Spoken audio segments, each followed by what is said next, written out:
Welcome. In this video, I will show you how to check the specifications of your Lenovo IdeaPad Slim 3 Chromebook.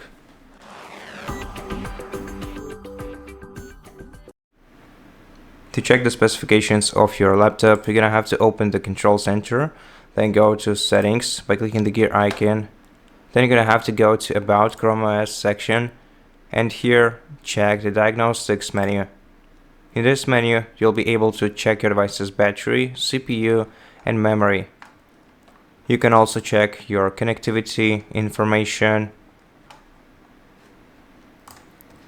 And to find the entire specifications of your laptop, you have to open the Google Chrome web browser, and in the address field, you're gonna have to enter Chrome and :/ system.